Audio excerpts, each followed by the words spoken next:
Well, good morning, everyone. It's actually good evening here in Australia, where I am. My name is Farbotko.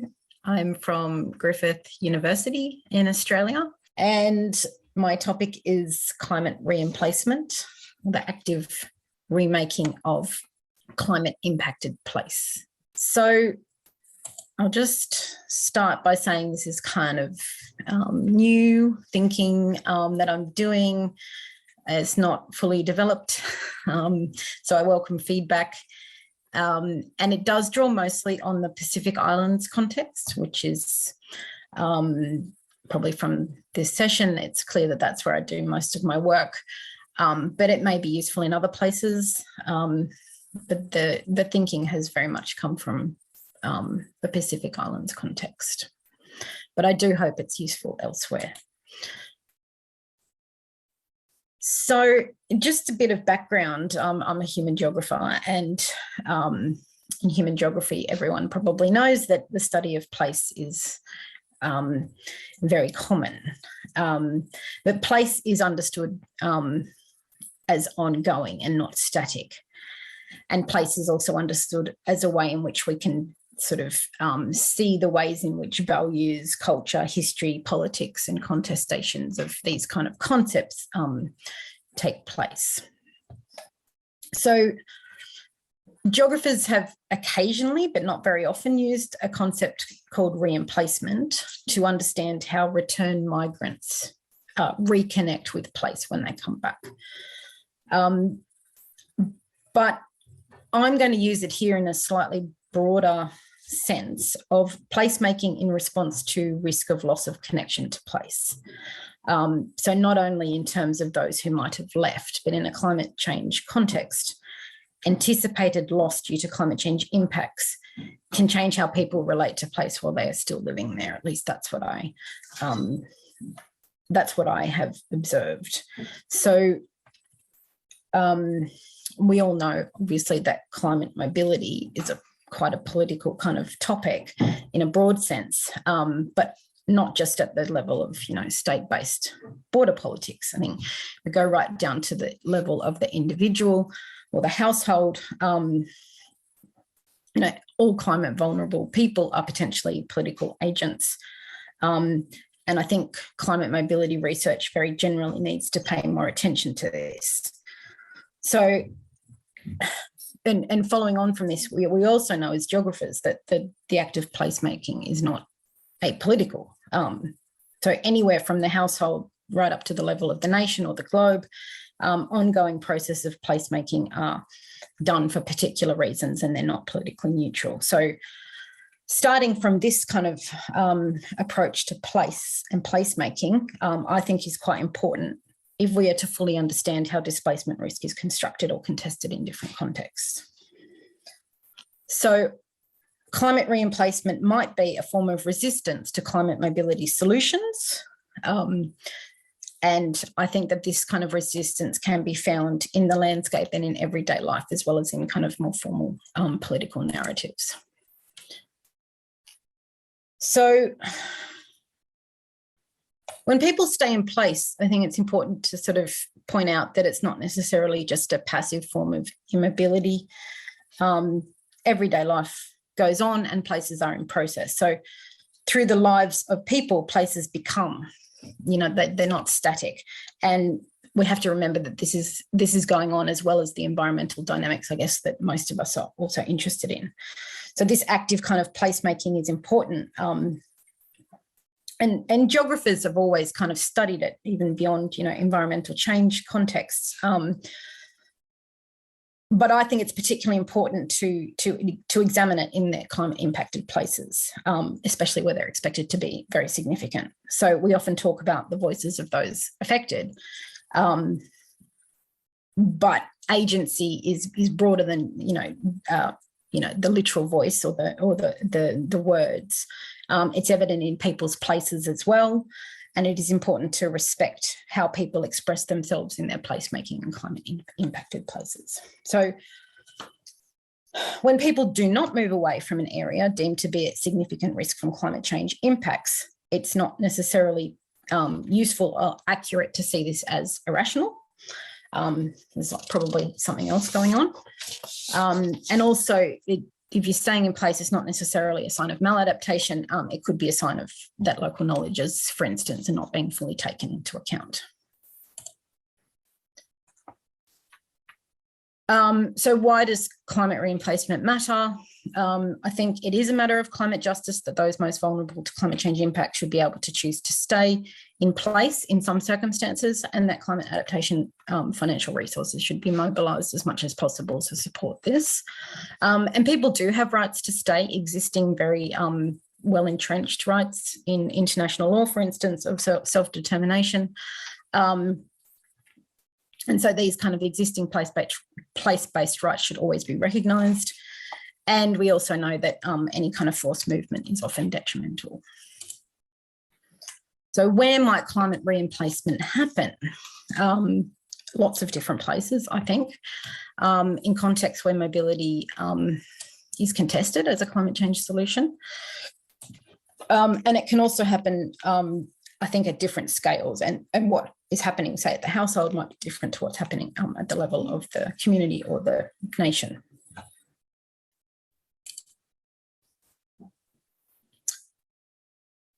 And some thoughts on how might climate re-emplacement be identified.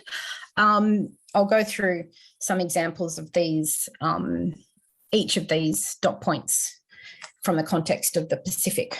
But first we need to know what the narratives are around climate risk in the places that we're interested in. What are the narratives around the need to move? And then look for a wide variety of responses. And this includes everyday life and the ways in which climate and mobility are being represented in different arenas, for example, in activism and in policy.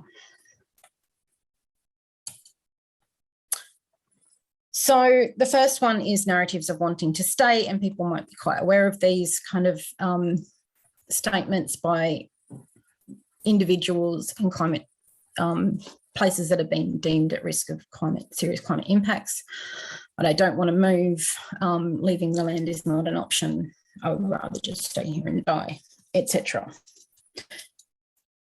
So this is fairly well documented in the case of the Pacific. And it's just also worthwhile pointing out that people in the Pacific have been really well aware of the risks to habitability of their islands for decades now, and there have been no mass exodus, and people often speak of wanting to stay.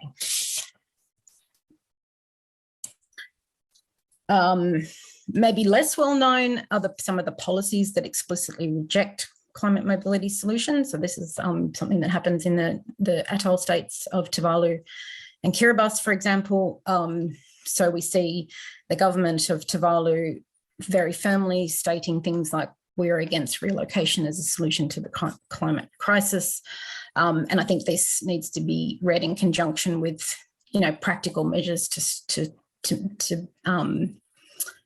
prevent any kind of relocation being necessary, such as large-scale physical adaptation projects on the islands that will, result in, hopefully, raised safe land.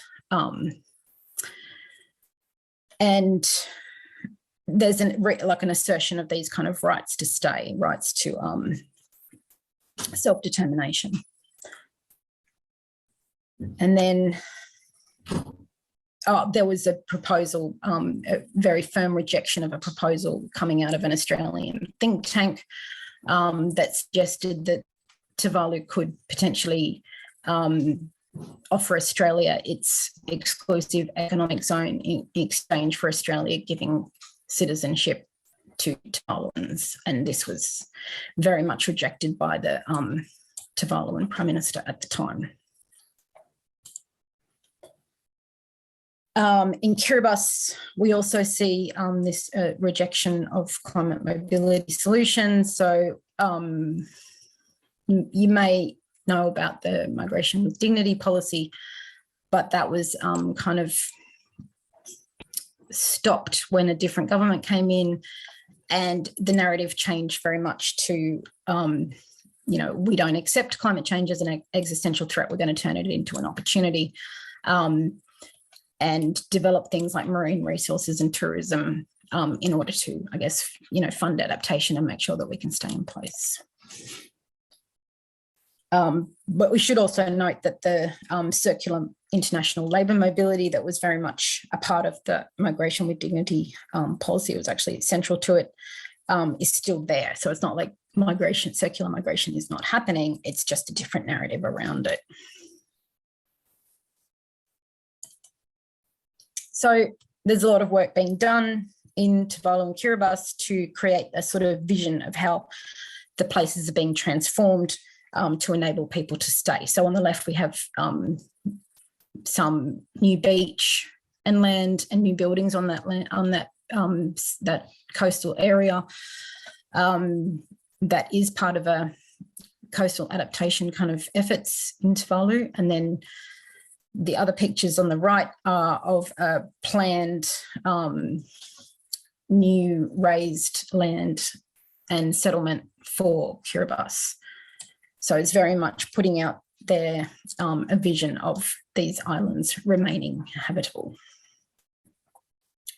And in Tuvalu's case, actually doing some large-scale reclamation, beach nourishment, and those kind of adaptation projects. So another way we can look for climate re-emplacement is in activism. So in Tuvalu, it's quite clear. Activists and civil society very much in alignment with the government and the citizens themselves. We want to stay. We reject mobility unless there's absolutely no other option. And this particular workshop on the left with the photo of the 5 people was, on climate change induced displacement, and the title was My Island, My Birthright. And there was a series of commitments very much expressing the need to, the desire to stay, and using Tuvaluan Indigenous kind of wisdom and knowledge to enable that to happen. And we're also seeing the idea of the right to self-determination being eroded by the endless repetition and activism again of the idea of climate change rendering atoll states uninhabitable, and rejection of that. So Tiranaki Tanielo is a scholar from Kiribati who argues that the narrative of inevitable uninhabitability risks generating a discourse of defeatism that insidiously undermines the permanent sovereignty of peoples over their natural resources and the rights of those people to self-determination. And the assertion of place-based rights, so I think can be part of climate re-emplacement. And we see on this previous slide the words of Taukiei Kitara, who says, he sort of suggests it's almost absurd that islanders now have to fight for their right to sort of keep what is already theirs. That's like in the context of solutions like let's exchange citizenship abroad for the marine resources and exclusive economic zones of these countries once, in some imagined future where there's no one still living there. So reclaiming home and revitalising place, getting really into the everyday life aspect of this now. So we can see this brand new house on the left here, which has its own seawall that was made with the house. And I think that's a really good example of re-emplacement. The family who built this house moved from the capital of Tuvalu to a remote rural island village named Funafala, basically in order to get back to a customary way of life, and in particular for their children.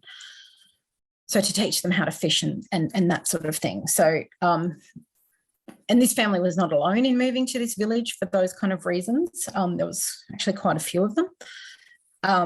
And not an easy place to be because there's no shops, no school, no services, but very determined to sort of practice a very Tuvaluan customary way of life. And this was the same village where the elder said he would not move away, only to become a slave in another country. So this type of everyday placemaking, I think, is an important aspect, very important aspect of re-emplacement taking pride in building a new dwelling, making active choices to build this customary way of life on customarily owned land. But we also see some kind of new types of discursive, I guess, placemaking in some of the words of the civil society and also of some of the government leaders.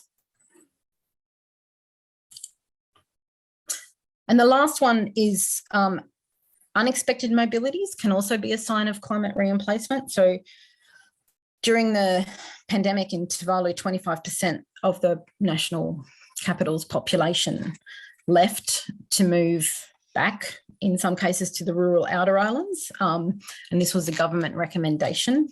People could move voluntarily away from the capital where the pandemic was the virus was likely to arrive. And in the context of Tuvaluan everyday life, this was not particularly surprising or a strange kind of recommendation from the government, as most people retain strong connections to the rural outer islands, if not move back and forth themselves, because they have customary land ownership and family, and it's something that actually happens quite a lot. So for them, it was completely kind of a sensible thing to do during the pandemic. But it seems strange to people who maybe outsiders who think that Tuvaluans are on the verge of being relocated to another country. Why on earth would they move to the rural outer islands? But this kind of internal mobility is part of everyday life. And, in times of both normal times and also in times of crisis, people are moving within Tuvalu itself. And they look to the rural areas for security, and they're very happy to move to these places. And that, to me, is another form of re-emplacement. So just to finish, I think even though places like Tuvalu have been subject to inevitable uninhabitability narratives for a really long time, re-emplacement is happening. It's kind of happening in diverse ways. But if you look at it as a kind of cultural or political practice, they're quite consistent, really, from the grassroots or individual level right up to the national level. And I think it does need to be taken seriously, this idea of climate re-emplacement, mainly because it captures something that's not very well captured in, I guess, climate mobility's kind of research or policy even. So, and there are, some very important ethical dimensions, like, how can the rights of the climate vulnerable to stay be ensured? What more can be done? So I think more research is needed. And in particular, that's one way of getting, really more access to listening to what the affected populations are actually saying about climate change and climate change risk and the solutions that might involve mobility. Thank you very much.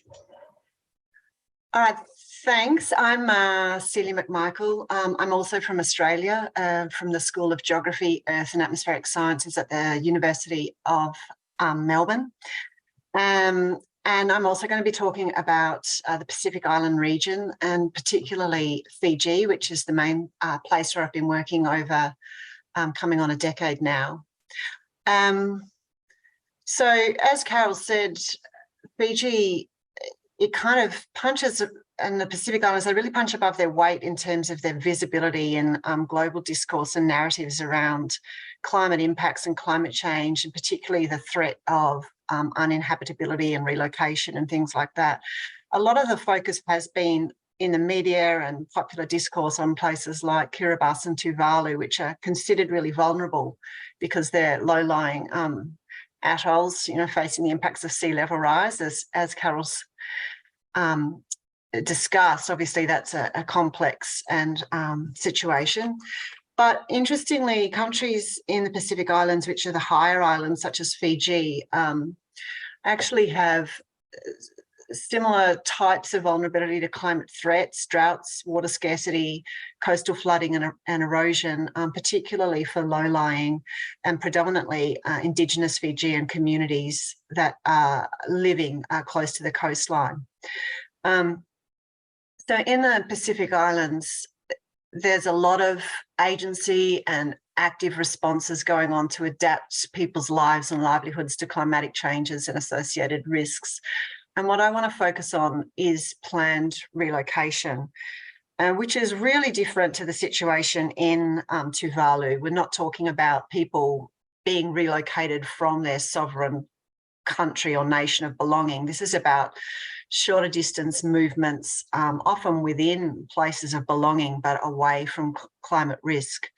And what I want to focus on is really just one case study, which is pretty well known in the media if you're interested in this field, which is called Vunidogoloa in Fiji. And it's the place I've been to most frequently, beginning in 2014 and most recently a month or so ago.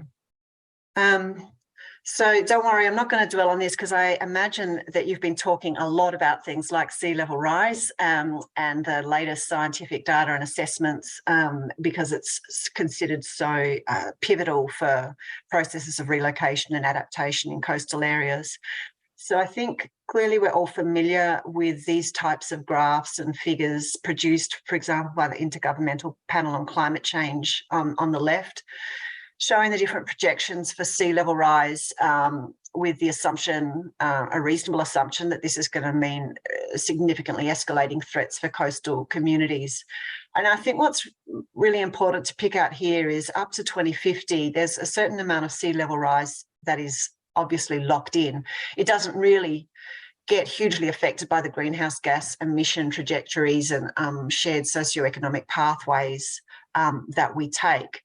But beyond the middle of the century, there are huge differences, of course, in the rate of sea level rise that we might experience. So if there were to be very urgent mitigation and we were able to keep global warming at 2 degrees or lower, we might see sea level rise of around 0.5 metre by the end of the century, which is still very substantial.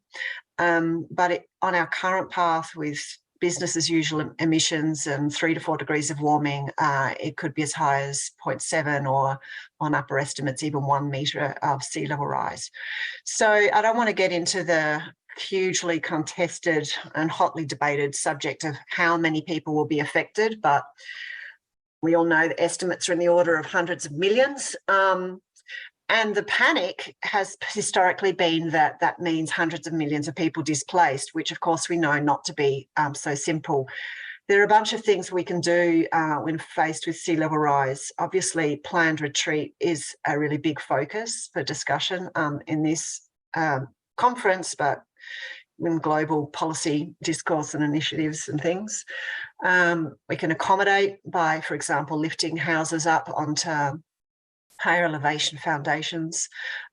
We can protect coastlines through nourishment or even hard defences like seawalls, which in a lot of places have not been so effective, although in other places have been.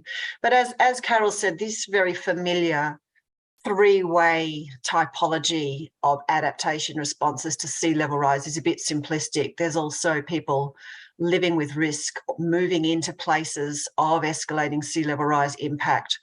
So it's not really a simple story of retreat.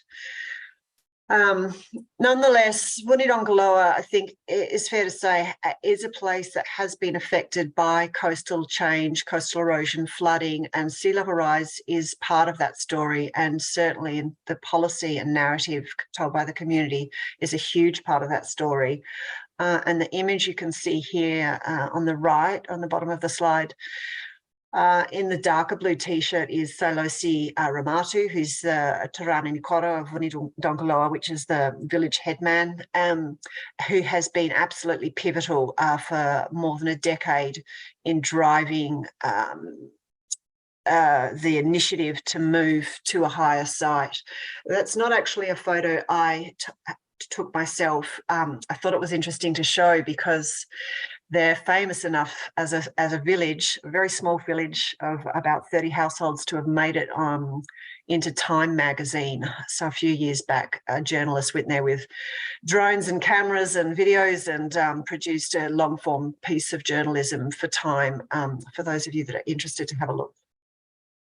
Okay, so here's a map of Fiji. The places that I've worked are kind of picked out. It's Fiji's got about 300 islands, so it's a busy slide, the main ones being Viti-Levu and Vanuatu.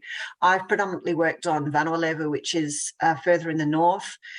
Vunirongo you can see kind of picked out there next to a few other places that have experienced Korolevu, Vunisavisavi and Koroko, which have also experienced a lot of coastal erosion and have retreated or built really substantial hard structures to protect from coastal erosion. But I've also worked in Kandavu province in the south and Toki and Toko and Ovalau in closer to Suva. But I'm just going to look at Vunirongo in the slides today. I know it's usual to put acknowledgements at the end, but I wanted to put them up front because I certainly don't and can't do this work on my own. I kind of, in the first year or so, spent a bit of time trying to connect and meet Indigenous Fijian researchers who were interested in this space, and fairly quickly connected in with Manasa Katoni Vualiku and Teresia Pau, both Indigenous Fijian researchers and policymakers. Currently, I'm working closely with Merawalisi Yi, who's also a PhD student, as well as a researcher who works with me. And then I need to connect closely with people in provincial councils and in positions of leadership at the village level. So just wanted to highlight particularly Celia, who's with the Provincial Council Office and is the Environment Officer for the region, operating on a very tight budget with a huge array of issues to deal with. And Sailosi, who you saw the picture of before, who has worked with me a lot, and I stay with him whenever I'm in, and his family in Vunirongo. So here's a couple of images, which I took, one back in, I think, 2015, or actually both in 2015. So the one down by the coast is the old site, just on the mouth of the river, and you can see the remains of their second seawall, which has been damaged and became ineffective.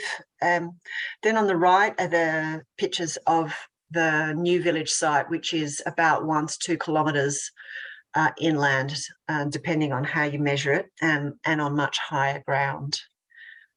To show you that from a bird's eye view, you know, just using those same pictures as reference, the top site, this is from Google Earth, obviously, the top site is called Kanani. I don't think they use that. Well, they definitely don't use that name. It was kind of like the biblical name that was originally chosen. So that's the new site. Down by the river is the remains of the old site. And for reference, I've just shown a picture taken a few weeks ago, which is what the path between the two sites is like. So that's the way most villagers would get between the old site and the new site, just kind of bush bashing through mangroves and a river and things. It's worth noting that that was the way people used to need to go in order to get up to the road and to the bus, and it takes about 40 minutes to walk. But the road, you can, if you look closely, you can see is passable as well. It's kind of a dirt track, which is about 2 kilometres if you go that way. So the story I just wanted to tell today is about what enabled Vunirongo to relocate. What are the conditions that actually enabled that process to occur? And I wanted to pick out 5 key things. First is that experience of risk, the sense that there was a escalating and present threat, an environmental threat to their old site, which was no longer, where there was no longer a feasible adaptive response, according to villagers, other than relocating. Secondly, they had that adaptation option of relocation. They had land to move to. Thirdly, I want to talk about assets and resources that were drawn on and available in order to mobilise that relocation. Fourthly, although probably it should be first, is political will and agency. I think the story of Vunidogoloa is interesting in that there was a very strong sense of self-determination, agency and political will being exerted from community leaders and community members. And lastly, I just wanted to touch on worldviews and values and the way in which this planned relocation has been conducted so that it doesn't hugely disrupt things that are central values to community members. And I'll just say a little bit after that about the impacts of planned relocation and how they've played out over time. Okay, so firstly, communicated and experiential risks. And I think that those are two things that are both worth mentioning. In terms of the experiential risk, there's a huge amount of accounts from all villages, from young up to elderly people, about saltwater intrusion, coastal erosion, flooding, the damage to the seawalls, damage to crops and houses.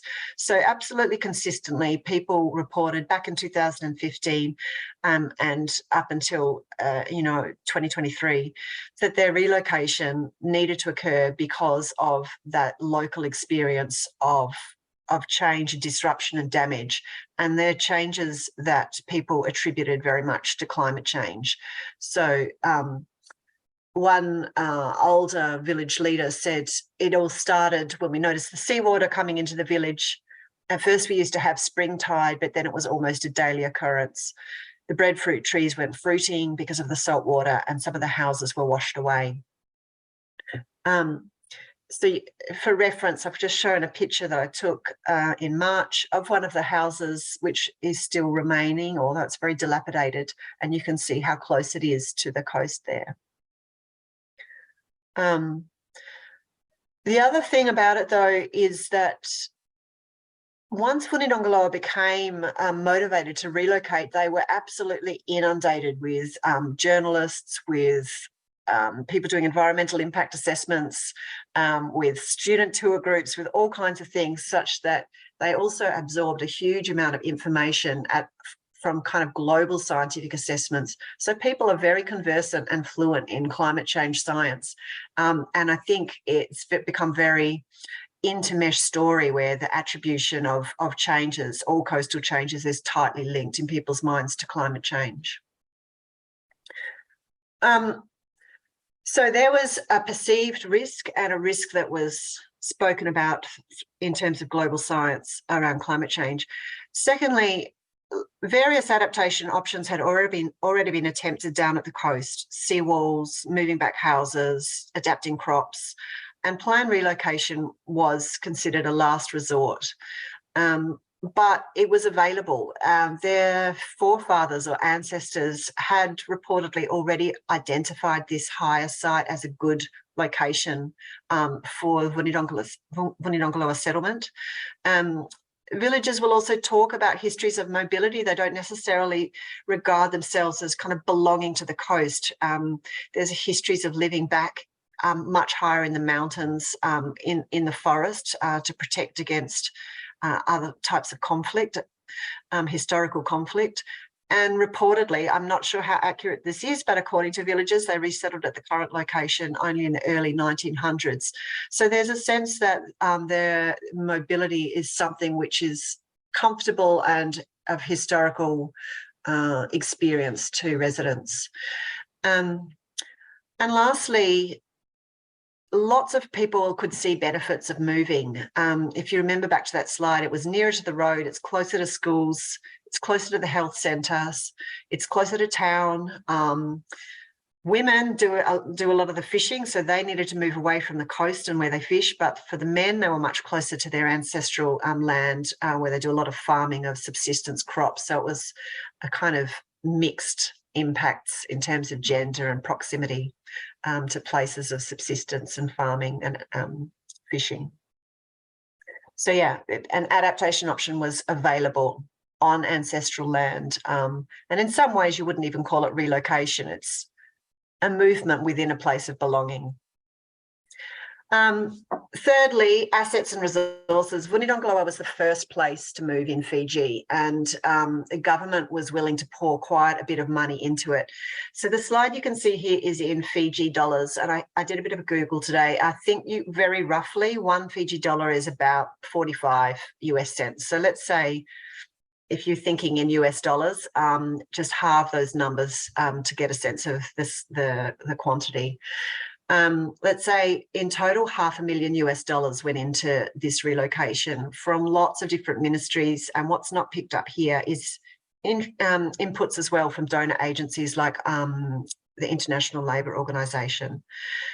So inputs for housing, for site establishment, for livestock, for fish ponds and aquaculture livelihoods, livelihood diversification programs like providing pineapple shoots and bananas and a copra dryer. There was supposed to be a good water supply and drainage system. And the government also said, if we're going to support you, then you need to chip in. So the community was asked to contribute whatever resources they had, which in their case is old growth forest. So they logged their ancestral forests, which they had never had a lease before to do, and provided that timber to a local sawmill, and then in return were provided with wood that was then used for construction of houses. I would point out people now that a few years have passed are pretty unhappy with that arrangement because the houses weren't built with their hardwood. They got a kind of softer pine in return. You can see the design of the house is quite simple. There's just one big open room, a little kind of a little entryway, and then a washroom and a toilet. No kitchens. There was supposed to be a second phase where kitchens were installed, and that never happened. Oops.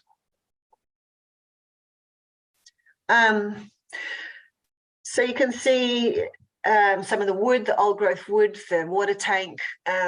There's lots of resources that the community has had available that they've been able to draw on to support their relocation and to kind of backfill for things that weren't provided, even though they were promised by the government.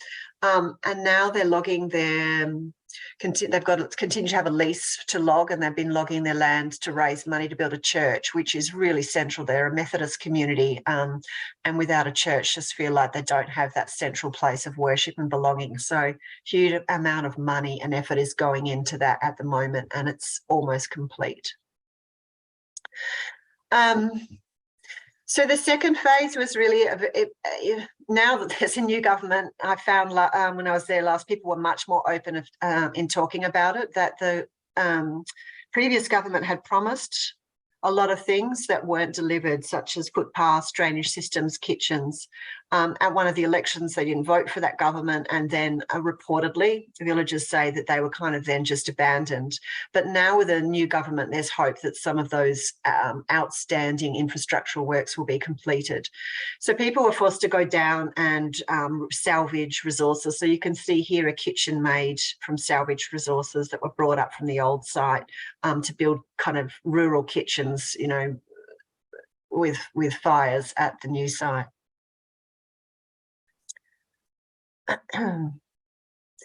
Political will, absolutely central.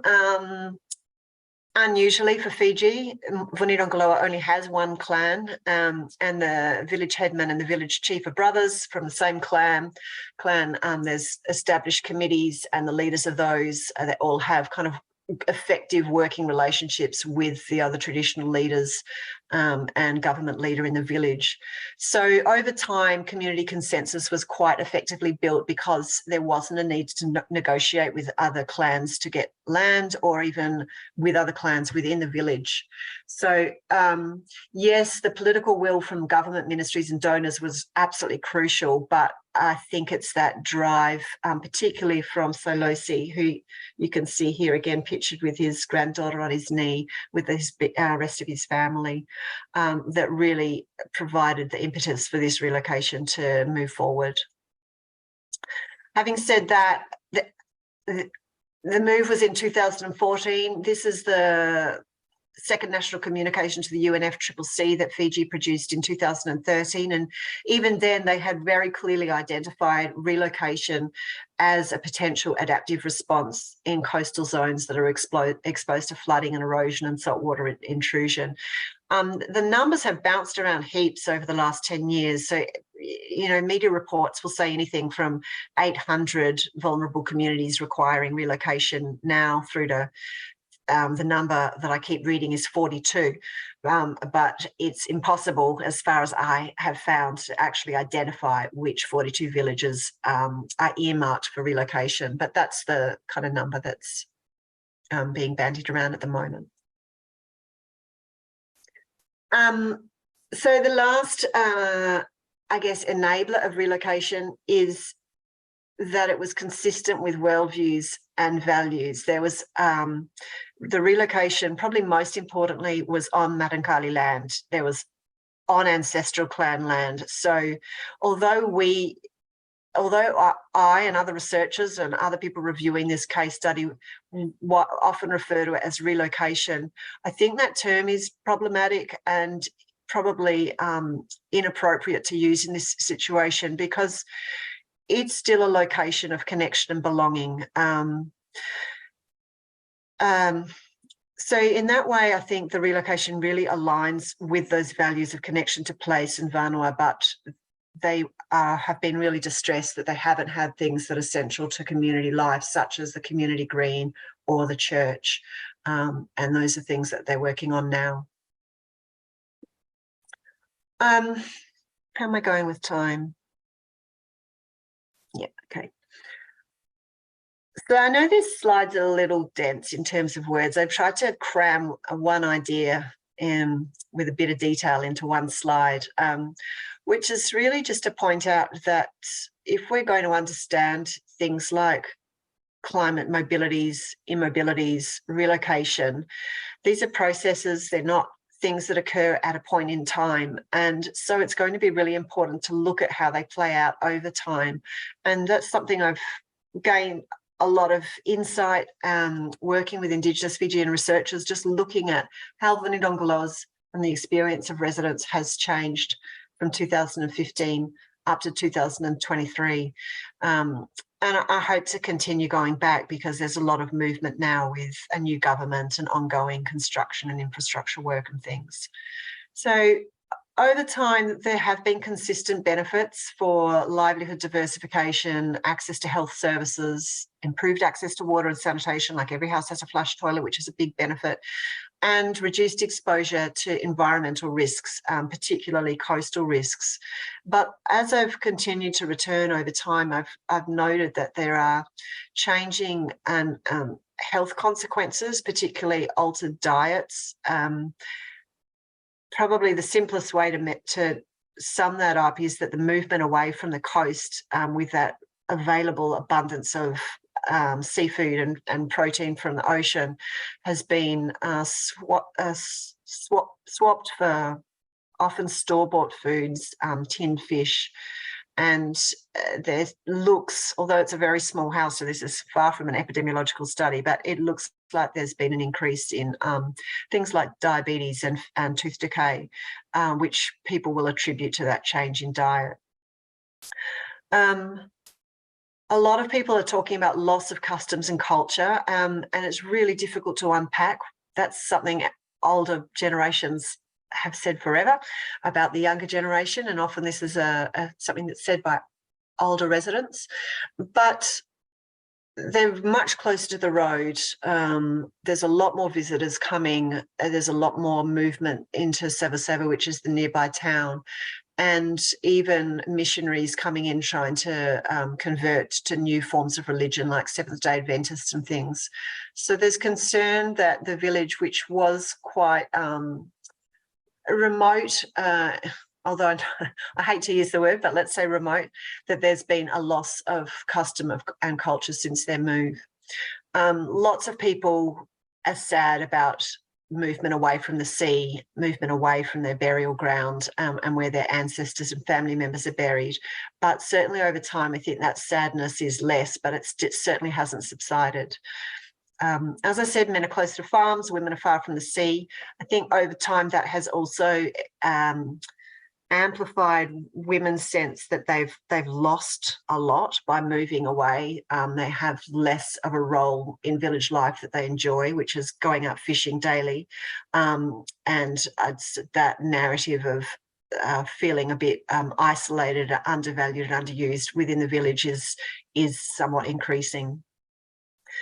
Ongoing logging to raise funds, which I won't talk about further now. But the last thing I wanted to mention was that up until 2020, which was the last time I went until COVID lockdowns, until 23, people consistently said, we're safer here, we've moved, we're not exposed to climate risks. But between 2020 and 2023, when I returned, they had a big cyclone come through, Cyclone Yasa. And since then, people are saying, actually, we were safer at the coast in terms of cyclone. The winds are way stronger up on the hillside. And their homes previously had cement flooring. Now they're very exposed to cyclone risks because they're built only from wood. I'm not going to go through all this in detail, but I did a few years back with Teresia Powell look into a longitudinal analysis of health impacts of planned relocation over time. And that is really a story of changing and increasing health risks in some areas of everyday life, and particularly around food security and agency and things like that. Okay, so this is maybe a slightly unusual case study for Fiji and the Pacific Islands. It's one of the first places where an entire community has relocated, and I think there's a lot of reasons why that was feasible and why it occurred, which are these 5 themes which I've talked to over the last 15 minutes or so. I think that in order to really understand whether this is an adaptive process that has been beneficial to the community, then it's important to look at this and monitor changes over time, because of course it's a very dynamic process. And lastly, I just wanted to point out that there's something about scale which is absolutely missing from what I've been saying so far. I've been very much talking about the local level and local experience, but it's worth noting that although adaptation pressures and responses and climate risks are experienced by Vunidogoloa's residents as very local, they are super aware that the responsibility and causes of climate change are not from themselves, but really lie with big and high emitting countries. And so I just wanted to pick that up and expand the lens from this kind of local scale of village level to the fact that people will say very explicitly, you know, we're the ones suffering because big countries are polluting.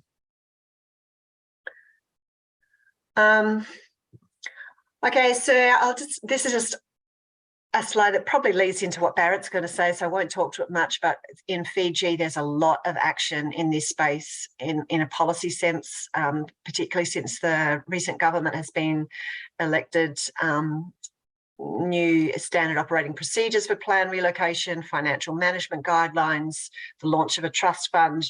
So lots of renewed promises from Rambuka's new government to complete projects and to go ahead with moving to relocation of these 42 villages, which as of now, I'm not sure which ones they are, but I'll be interested to see. But let's see how things play out in the coming years in Fiji. Thank you. That was excellent. Maybe I will try to share my screen now and pick up where Celia left off. Bear with me just a minute while I try to find where it is. Sometimes when you have too many windows, it doesn't show. So let me just shut some windows for just a minute. Okay, here we are.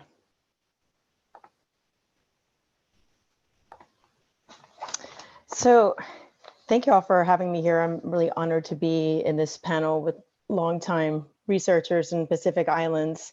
I'm showing my perspective, which is, it's great to have Celia give the much more personal, in-depth perspective. I'm kind of giving a 30,000-foot perspective that mostly comes from my legal work in a very different part of the world in Alaska with the Newtok relocation, as well as some other research projects I participated in. Most recently doing some research for the Pacific Islands Forum Secretariat to look at how traditional and community knowledge can better inform relocations.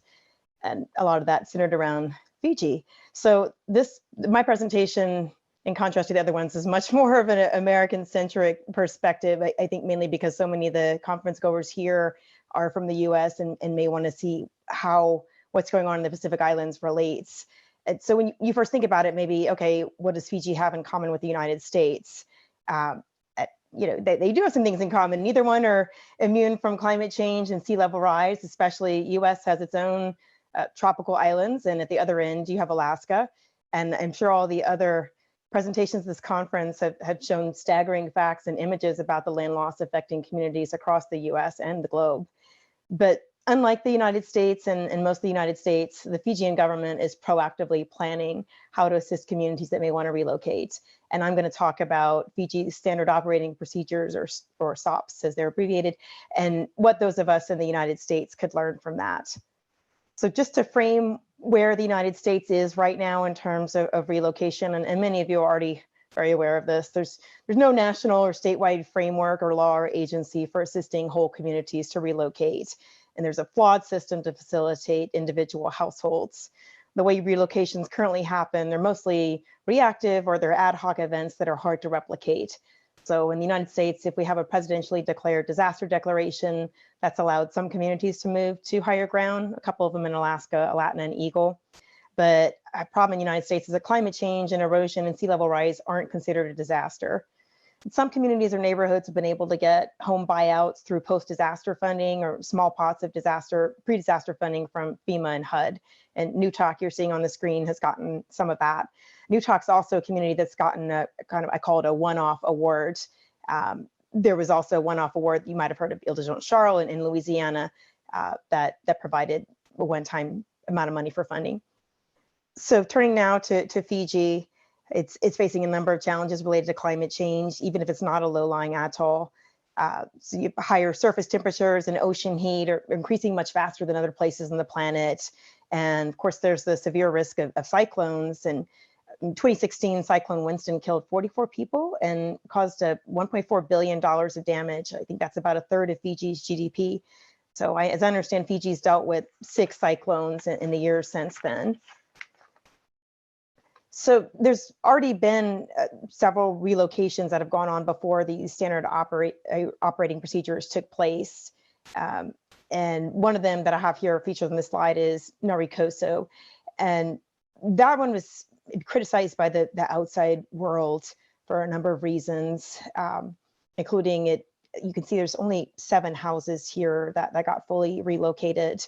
There's also some criticism of how the site was cleared and brought in equipment, destroying mangroves and trees. And it sounds like a lot of the clearing was done in a way that the villagers didn't advise, and the sediment flowed out to sea and damaged the coral reefs on which their livelihood depended on.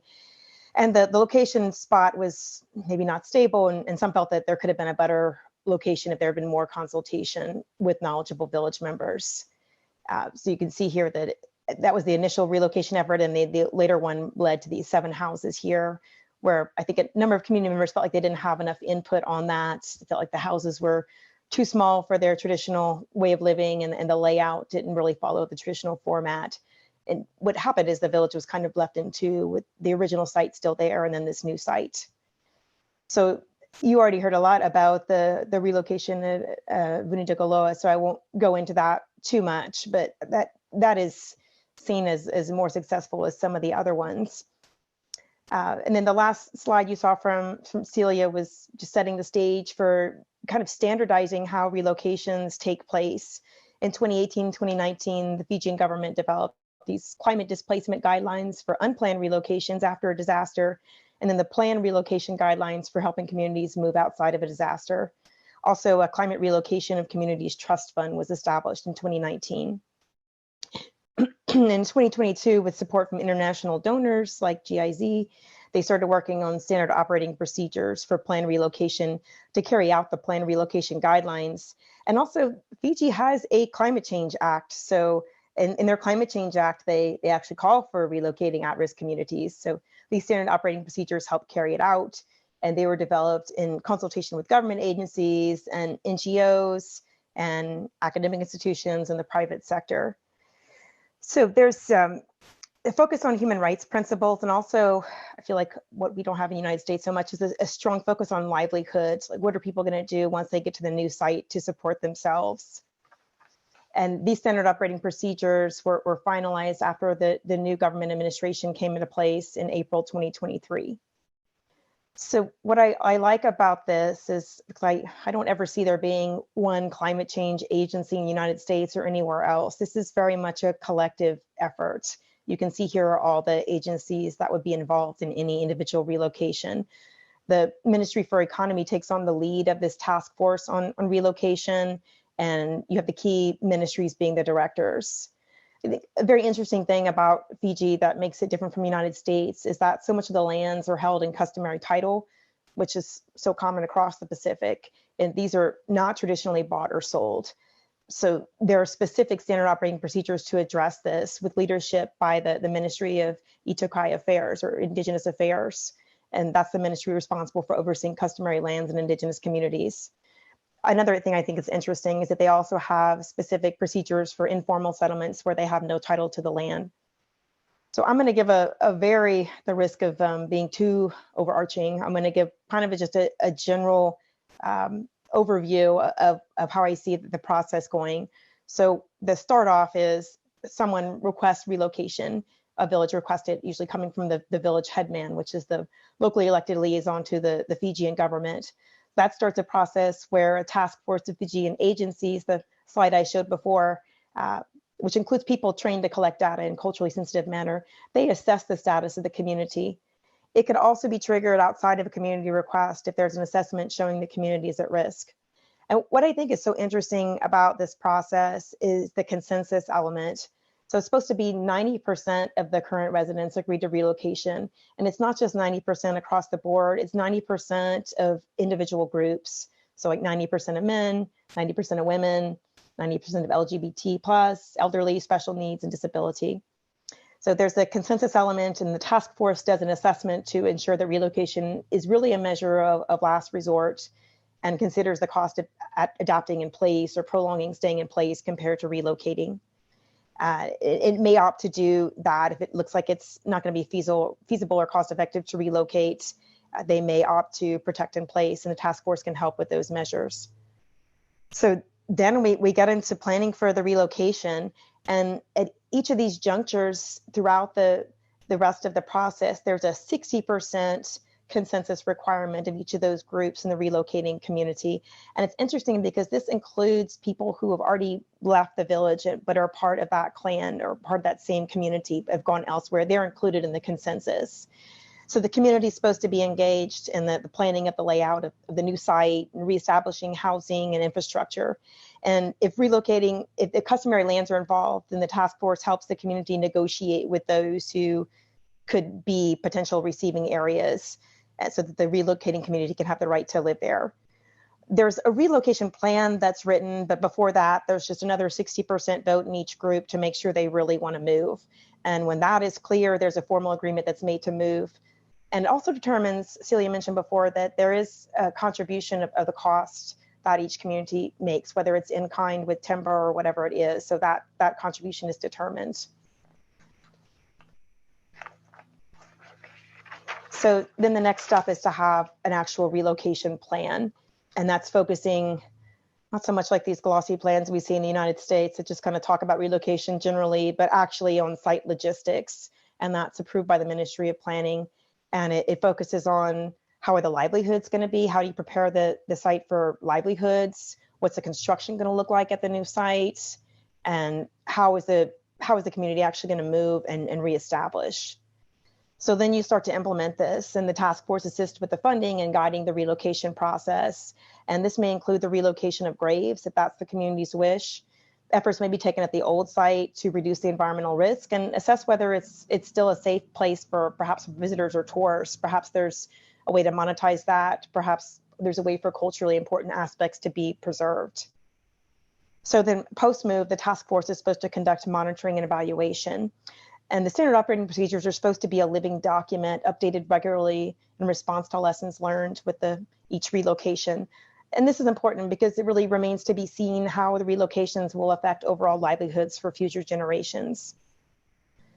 So now thinking about lessons learned, and I realize that the United States has more than 300 times the population of Fiji and much more diversity among the different populations and settlements within this country. But still, I think there's lessons to be learned, particularly in terms of being proactive and figuring out how to coordinate among agencies.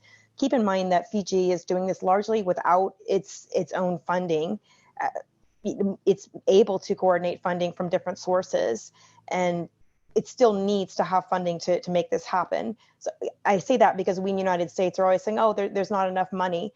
Well, there's not enough money anywhere, but Fiji's still doing something and planning how they're going to do it. And the United States could at least establish some kind of coordination system like Fiji has. Or if that's too much for the United States as a whole, at least a state could look at what Fiji did and figure out how to put together some kind of task force like that.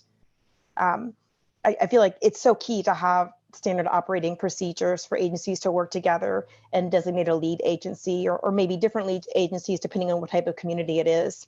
In the United States, even if we just had clarity on which agency would be the lead agency for environmental reviews that are required by the National Environmental Policy Act, that would be helpful. So while Fiji happens to have a climate change ministry, it's notable that this falls within a larger agency. And it's my position that we don't need to necessarily create a new climate agency in the United States. This kind of thing with the lead agency is something that could be housed among, it could be a branch of an existing agency. There's such a community focus on in the standard operating procedures in Fiji, and it looks much closer to community-driven relocations, which we always talk about in the United States, but haven't really achieved. But the idea is communities initiate relocations and come to consensus on what it looks like. And we know this is not really happening in the United States, but we know that relocations should be community-led, meaning there's reliance on community knowledge and community consent is taken at every step of the process. So what does that look like? It means using languages and terms that are familiar to that community, holding meetings in the communities themselves, respecting people's cultural protocols, and respecting how people would like to see human remains treated and what should happen to the land after they leave. And one aspect of this community focus is that relocations in Fiji are community triggered. So I feel the same should be true in the United States. Rather than doing some complicated assessment of the vulnerability of every community in the United States to figure out who should move first, it should be requested by the community that initiates the community relocation. And we have to keep in mind that it may not be that the community wants to move all together. Each community and each household is going to have their own idea of what's habitable and when it's time to move. And there's already so many communities in the United States that have decided that their existing community is no longer habitable. We ought to start with them. Another thing I think is interesting from Fiji is just post-relocation management. In Fiji, they recognize that an area may no longer be suitable for permanent habitation, but it could have other uses, even some that bring economic benefits to the community, such as ecotourism. Right now, United States relocations don't put much thought into what happens to land after a buyout. It's true that some places are going to be underwater post-buyout, but that's not true for more inland places. This photo here shows a neighborhood in Austin, Texas, after buyouts in 2016.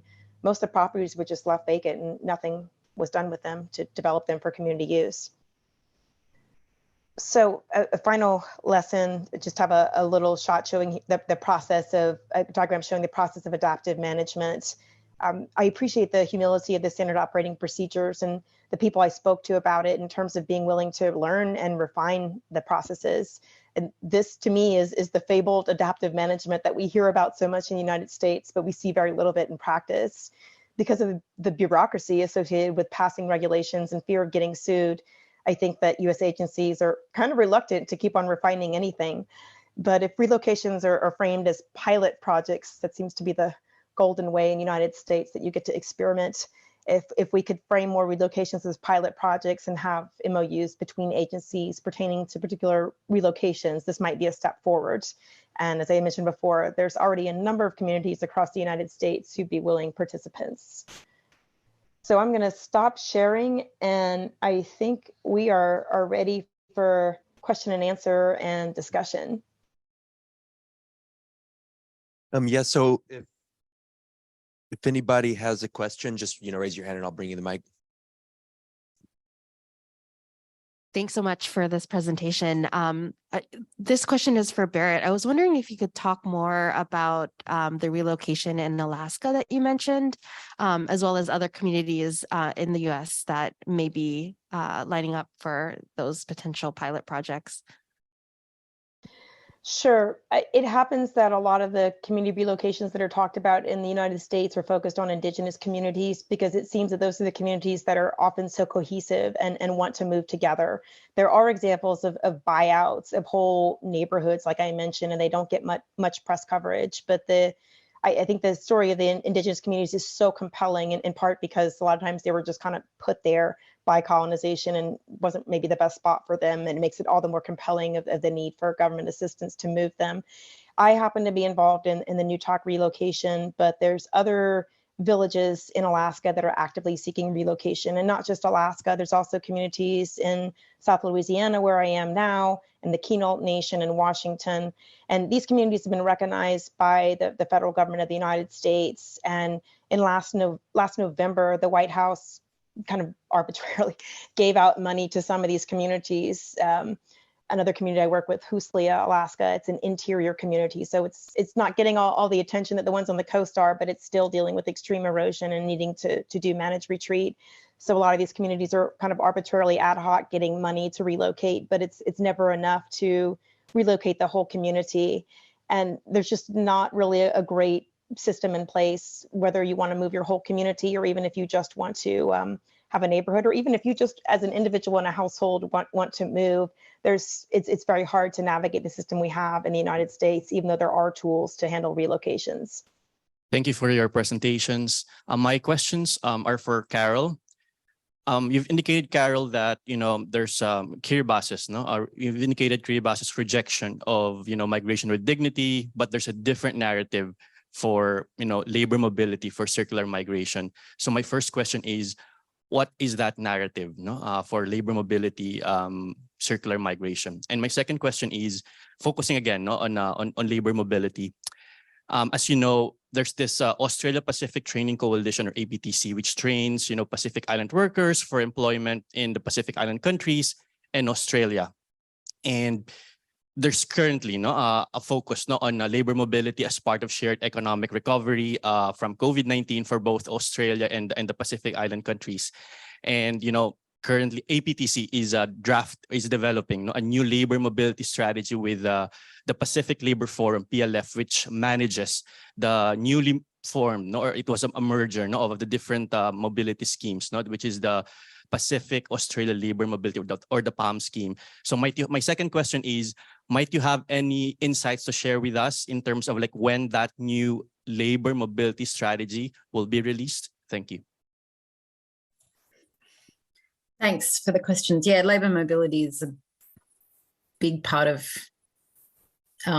climate mobility discussions in the Pacific. I think with the Kiribati example, the narrative is very much just, labour mobility is part of our economic development. It's just like taking it away from the climate change kind of focus. And then obviously the narrative that I did talk about, which is staying in place and developing Kiribati as more of a tourism destination and those kind of things. So it just sort of like detaching it from the climate narrative. In terms of the new agreement that you're talking about, I think you know more about it than I do. But what I have done a little bit of work with workers from different parts of the Pacific, including Tuvalu, who come to Australia to work under these schemes. And I've also you didn't mention the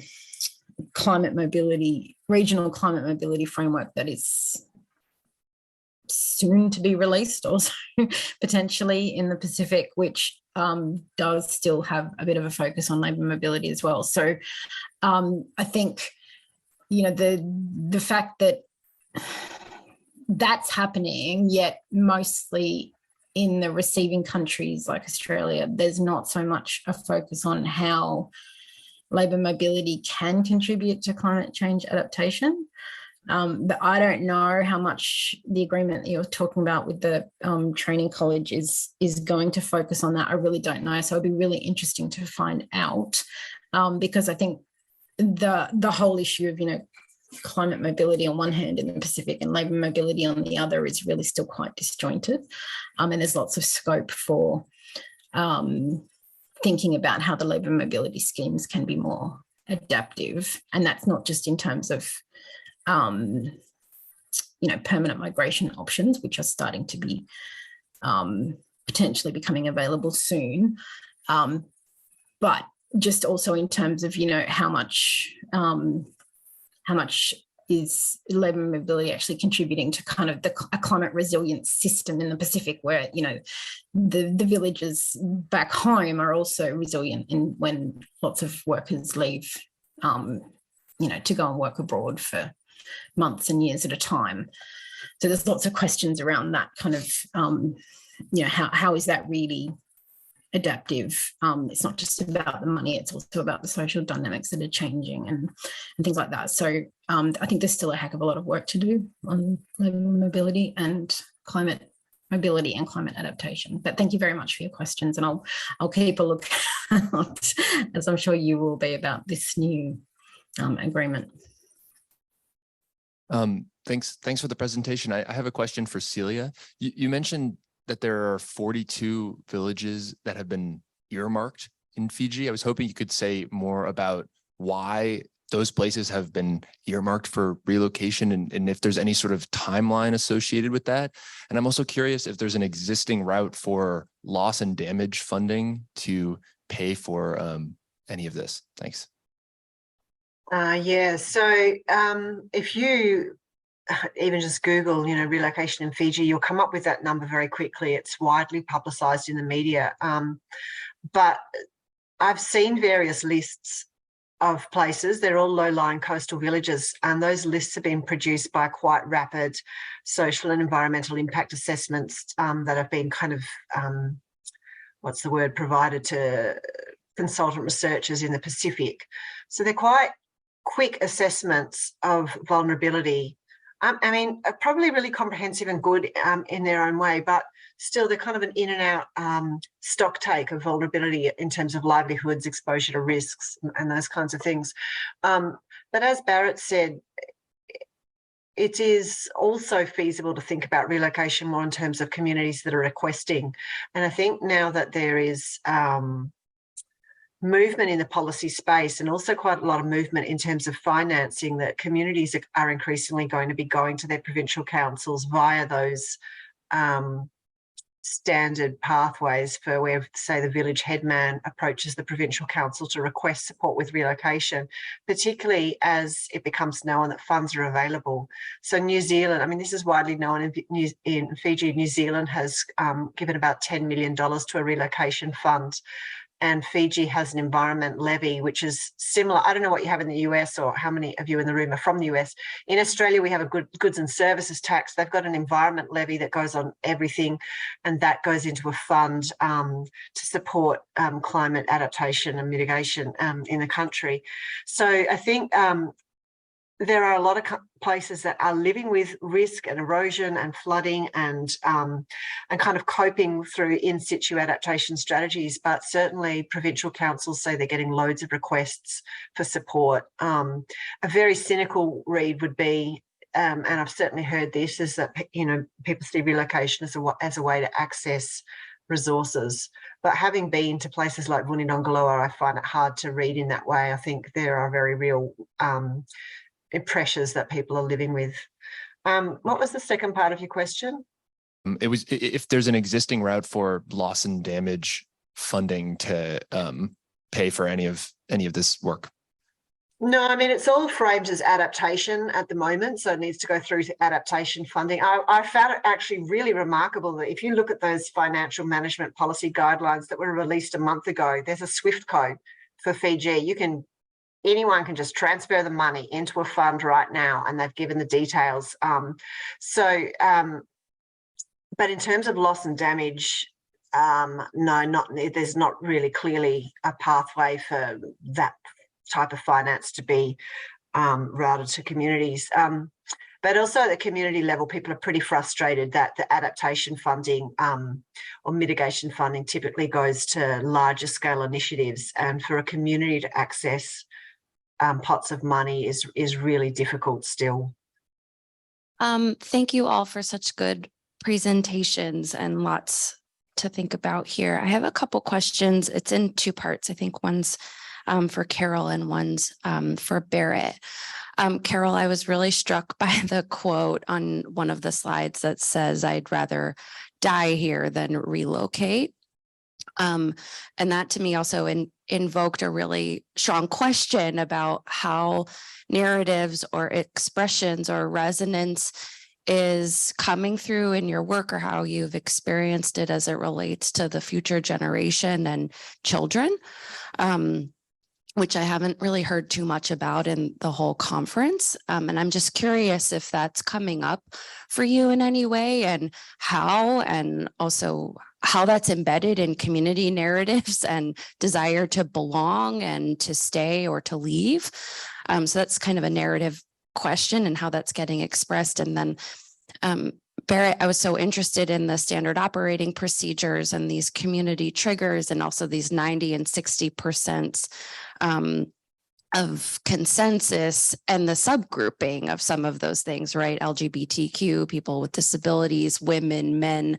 There's like a segmenting of what it means related to like social identity or construction of that identity. And I'm curious, similarly, if children or young people are considered in some of those standard operating procedures, and what voice they may or may not have, and what might be done to encourage that, since they have a huge stake in this as well. Thank you for your question. Yeah, I mean, it's a really good point, isn't it, that there's intergenerational differences potentially. I don't work with children specifically, but people do talk about their children, and there is a bit of a disjuncture, to be honest, that, you know, if an adult would only ever make that choice for themselves about, you know, the intention to stay no matter what. And a lot of people do talk about, you know, the safety of their children, and they worry about that. And so there is a bit of a, you know, there's a bit of a sort of gap there between what someone as an adult might choose to do and what they think is best for their children.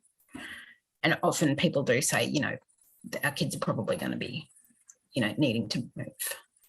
So it's seen as something that's, you know, would happen maybe when their kids are adults or grandparents themselves, like say at some point in the distant future. So there's this, you know, obviously for everyone, it's complete uncertainty about when the crunch time would come. But yeah, I mean, without having done, you know, specific detailed research on that, that's the kind of, you know, that's the kind of thing that people talk about. They talk about their kids' safety, and it could be somewhere else. I can add that for the Fijian standard operating procedures, when we talk about the groups of 90%, one of those groups is youth. And another thing I'll say, which can be uncomfortable, you know, these standard operating procedures, as much as we talk about free, prior, and informed consent and the importance of them really being based in Fiji, there's also kind of a big role of an international donor here in setting them up. And I feel like sometimes there can be a bit of a clash between the values of the international donor, which are kind of European, Western-centric, individualistic human rights, and the traditional values of some of the communities.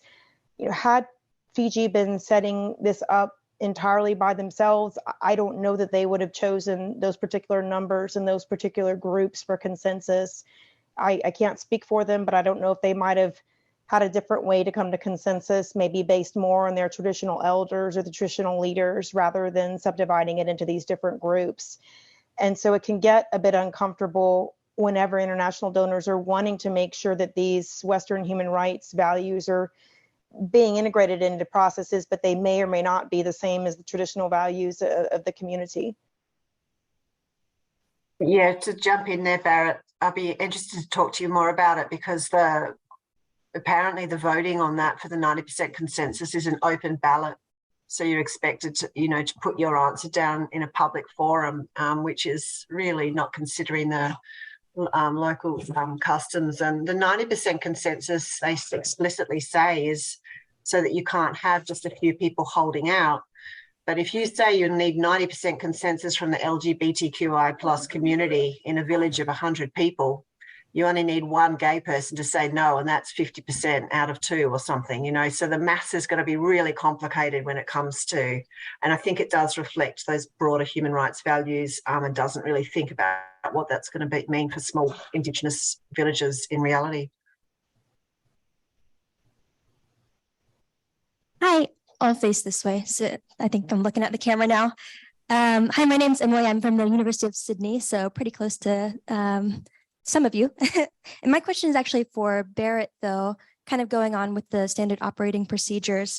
I was curious if you could talk some more about the threshold for relocation and kind of who makes that decision and what kind of criteria they have when they're making that judgment. I think it's a little murky and maybe not entirely clear what the threshold is. I think it has to do with, whether is there enough water there, are the environmental conditions there? But I think a lot of it has to do with what the community considers. And it goes back to that 90% consensus.